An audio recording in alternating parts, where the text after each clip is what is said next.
instead of just skipping the podcast, which we don't want to do for everybody, we will still give you the Wednesday podcast. Hello and welcome back to the Croak and Crow podcast live and in charge. I'm Spencer Cartier.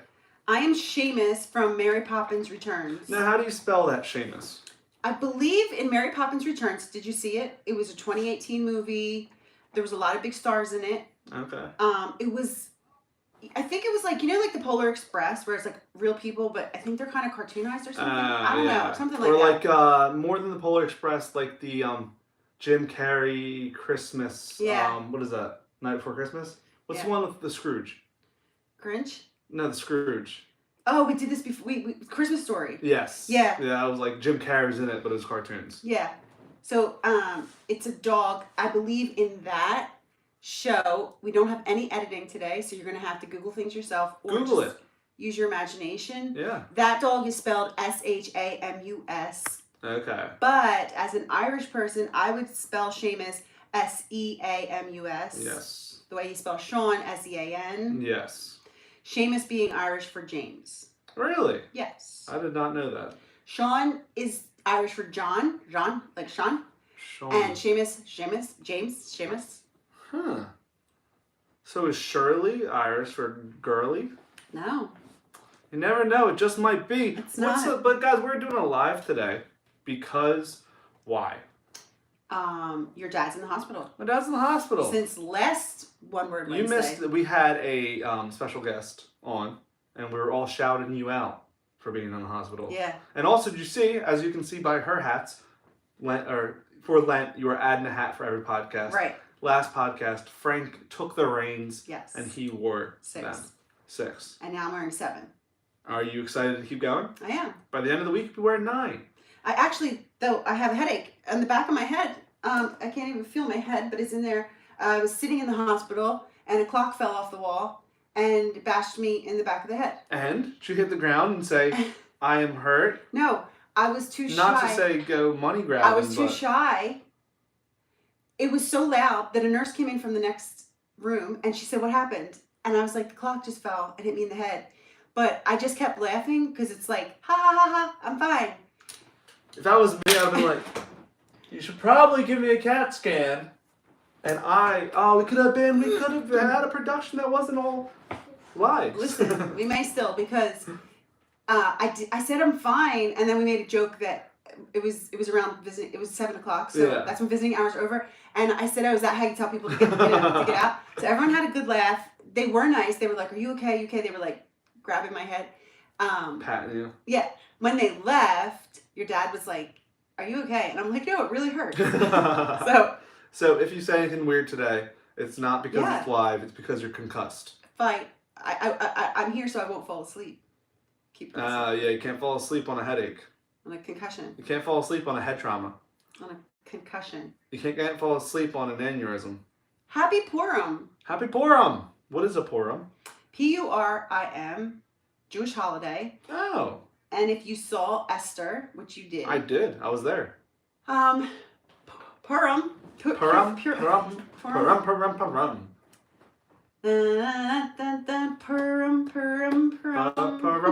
Purim. I miss the editing because you could put all the fun stuff in. I know. Just do as much as you can now, because like everything you say, I'm like, oh, thank God I don't have to Google that. All right. So Purim is a Jewish holiday which commemorates the saving of the Jewish people from Haman, and you know the story of Esther that we saw. So. Oh yes. Esther worked her magic and she got them saved, and so this is their commemoration of that, and have happy Purim, happy exciting holiday. And they do dress up during Purim. If you'll probably see it on Instagram. Okay. But it's not a Halloween. Remember when? What was his name? Mordecai. I always mix up their names. Mordecai. So the king was like, the Haman was so mad because the king was like, wear my robes and get on my horse. And so he was dressed up in royal finery and paraded around. So in Purim, you dress up. You wear the royal finery. Yeah, I think you can wear anything. Something purple. But it's like about getting dressed up to remember that. Nice. And there's rules, not rules, but like traditions. Traditions. So you're supposed to give money gifts to at least 2 poor people. Money gifts. Yeah. And what is it considered to be poor? I don't Because know. I'm going to start hanging around I don't know. outside of synagogues. Send gifts of 2 kinds of food to at least 1 person. So like a gift basket, like. Oh. Yeah. But besides that, you can do lots of things. You can, well, of course, they say prayers and they recite things and they donate to charity and they have parades and everything like that. Huh. But it's today. It goes tonight till tomorrow or something like that. Okay. Yeah. Which tomorrow we'll have St. Patrick's Day. St. Patrick's Day. That'll be a fun little episode. Won't be live. Will be pre-recorded. Yeah. Yeah. One can hope. Okay. So, it also includes wine and intoxicating beverages. So. What holiday doesn't?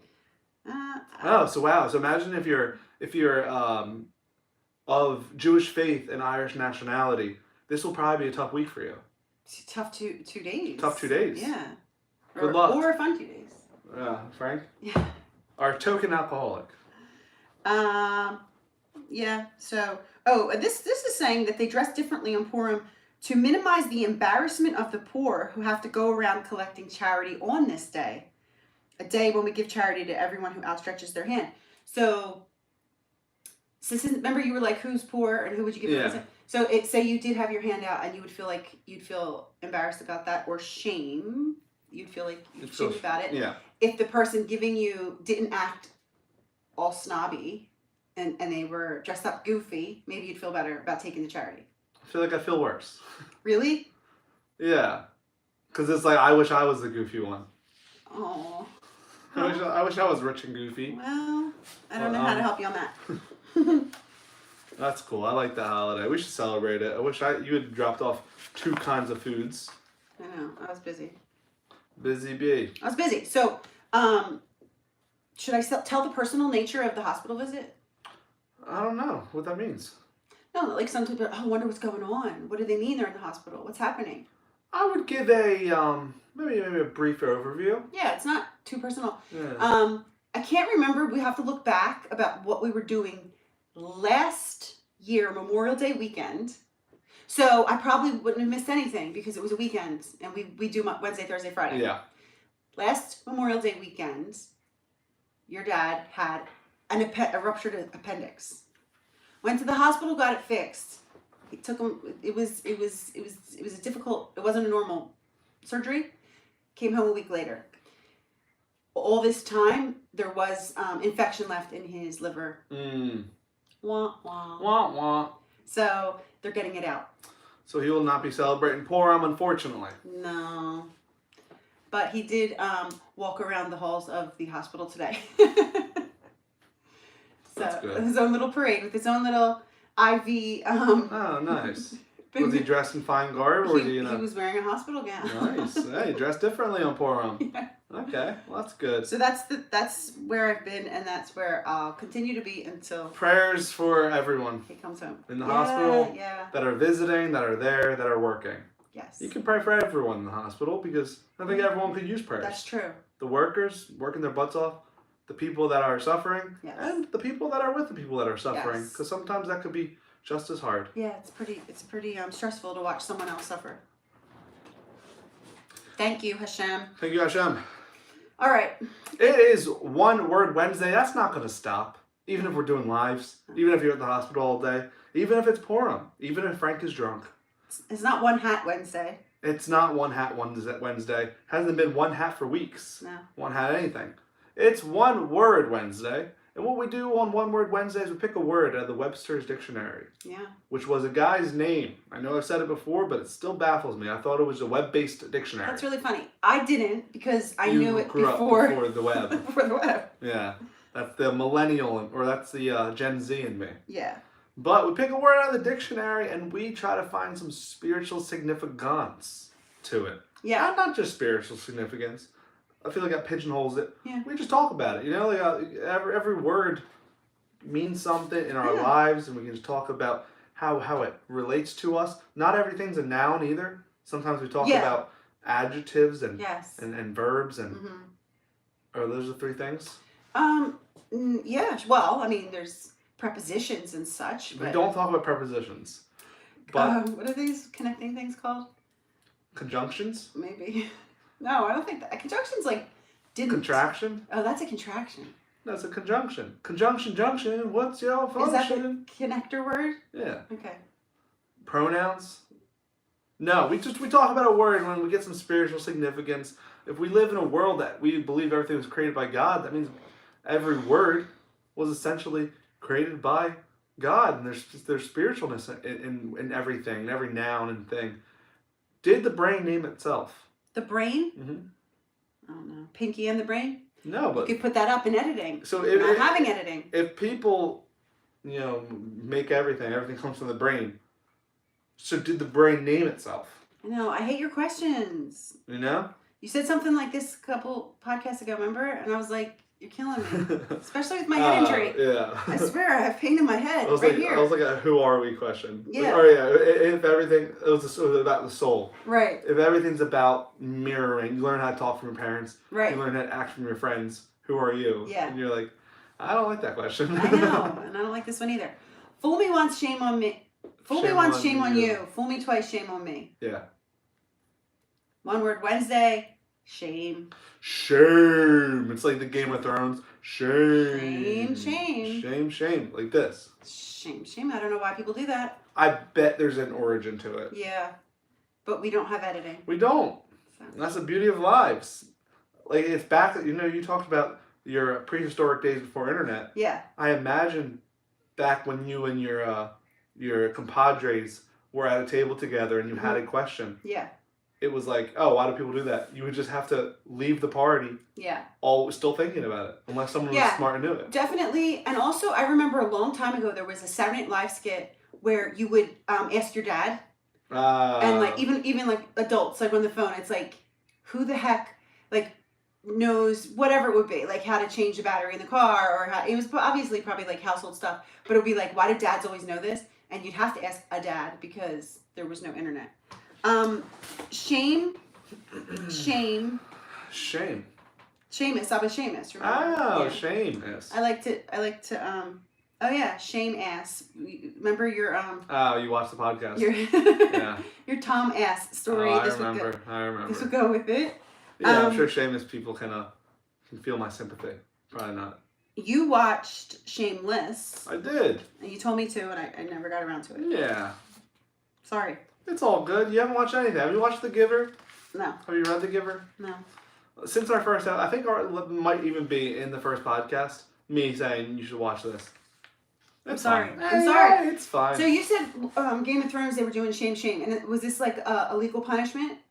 It was the city went under religious rule, so like it was political, and so it was a punishment. Yeah. But it was it was right. Part of the punishment was walking from the prison to the courthouse naked, and then the clergy woman in front with a bell, shame, shame, and everyone can ridicule and throw tomatoes. Right.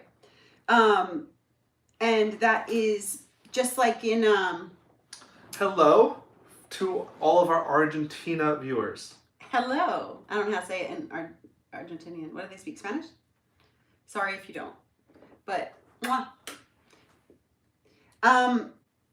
Shame as a legal punishment is not so legal. There was a woman in Pennsylvania in 2014 who they wanted her sentence to be that a photo of her in handcuffs, she had done something, and then write a letter to say, I did wrong, and mail it to all the people.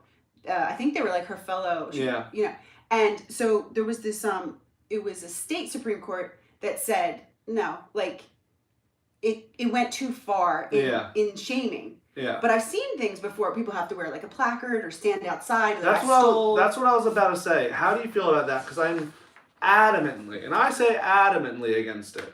And you see a lot of parents, pretty torn. You'll see it on the Facebook. Yeah. Where they're like, good, that's how that's good parenting right there. Where the kid maybe, let's say, bullied someone at school or just had bad grades or got into a fight. Yeah. Or, stole a candy bar. And they have them stand on a median with a big old sign Right. of I'm a bully. Right. And I think if I was a child development psychologist or not, I think that is so harmful to a child. Yes.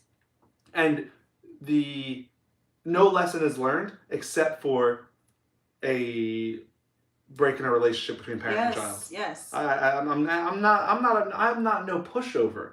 As the Are you kid. a snowflake? I'm not no snowflake. As the older people call the younger people? I'm not no snowflake. I'm not no pushover. I'm not saying, these shows about the terrible kids and they just let them whack them in the face. And, that's not how you do it. And, I think to bring other, because that's what shame is, right? It's like you let other people view you, you're standing there. And it's like, you should keep that in the house. It's like, you should teach your kids discipline and respect and all that in the house, and then let them go out and not let other people the embarrassment of my parent. And it destroys that fabric of a parent when they're disciplining you. It's like, because I want you to be better, because I care about you. Right. It's like, that is, to me, you've lost all feeling that your parents are there to protect you. Because where were you protecting me when I was being shamed?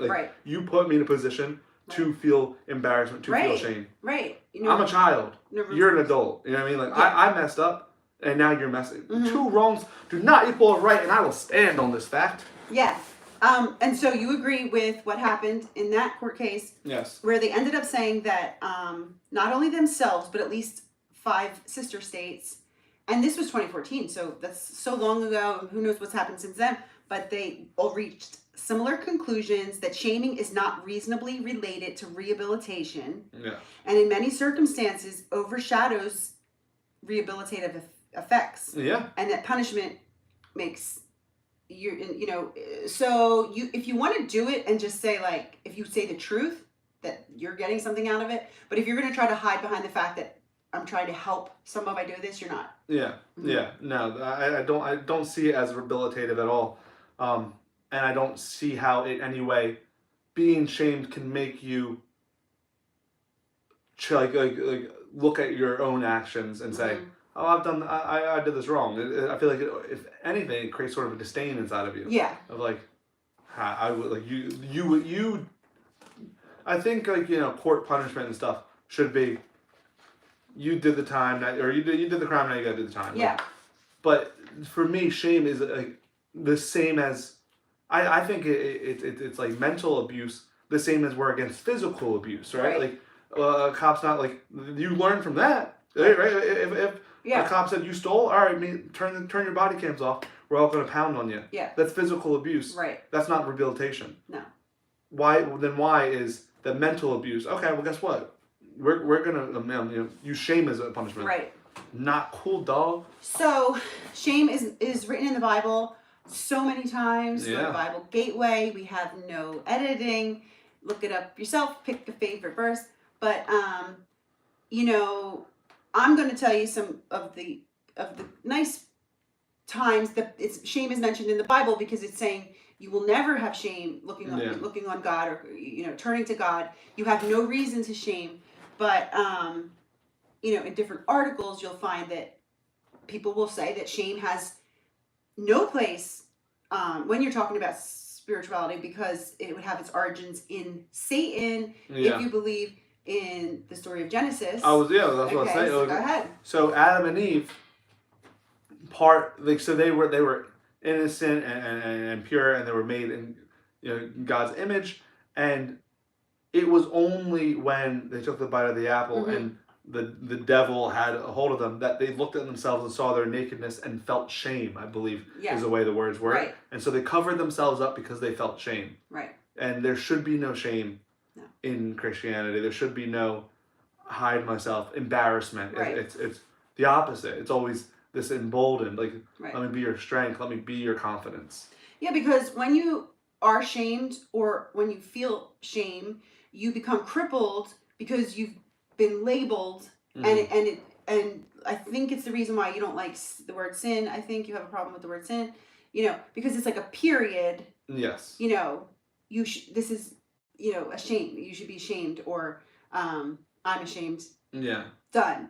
Whereas you could feel repentance for something you've done, but you want to take steps. Like, I want to fix this. And you know. and for me, I feel like it goes against the idea of God's forgiveness and God's love. Yeah. To God doesn't like shame us, like right. Like that shame. When we do not do something, it's God wants to bring us back, and like talk about rehabilitation. It's like the idea of I want to bring you back to my love. It's my love. It's not feel shame for what you've done. It's the opposite. It's asking you shall receive. Like ask for forgiveness, and forgiveness will be yours. Yes. Not you've sinned and now take your shame. Right. So it's not Walk Through Thursday. It's not. But I do sometimes call out Bible verses. Shout out. Psalm 34:5. Those who look to him are radiant. Their faces are never covered with shame. I like it because obviously, feeling a connection to God, a relationship with God, of course you wouldn't feel shame and you would feel his radiance. But what I'm thinking is when you feel shame in other parts of your life, if you feel, we talked about poor people earlier, about giving them charity. Say you do feel, and it said dress up like a silly person so the person won't feel shame. But say you do feel shame for whatever reason, your job, your education, your family, or whatever. So these are true things that people might shame you for. Like, you live in that neighborhood, or you, what I'm taking from Psalm 34:5 is the most important thing is that you're God's child. Yes. That when you don't look at your address, or you don't look at your criminal record, so you have no reason to have shame. Yeah. And I think that's a big part of it, and that's like where, okay, well, when I do feel ashamed, like it sort of goes, because shaming comes from other people. Yeah. Shaming never comes from God. No. And so that should be the one thing you fall onto. It doesn't matter what these people say. No. It doesn't matter what or even I say to myself of like, oh, but I don't want people to know this or that. Like they're gonna ridicule me for it, and it's like God will never, and that is what gives you the confidence of you can say what you want. I'm God's child. Like I'll say it with my chest out. Right. And it's like how you'll never be able to put shame on me for that. No. And so, what better thing? Right. So we opened with shame me once, shame on you, shame me twice. Fool me. Fool me. Fool me once, shame on you.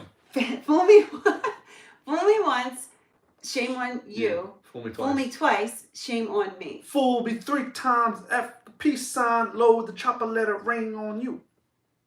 Right. So what does this mean?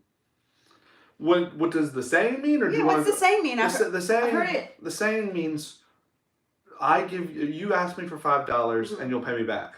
Fool me once, shame on you. So how dare you fool me? Okay. So you say, Spencer, can I get $5? Mm-hmm. I'll give it back to you tomorrow. Okay. You never give it back to me tomorrow. Shame on you. Like that was wrong of you. Shame. You never have an intention to pay me back. Okay. Shame on you. Walk away from it. You had no idea. Like you had no way of knowing.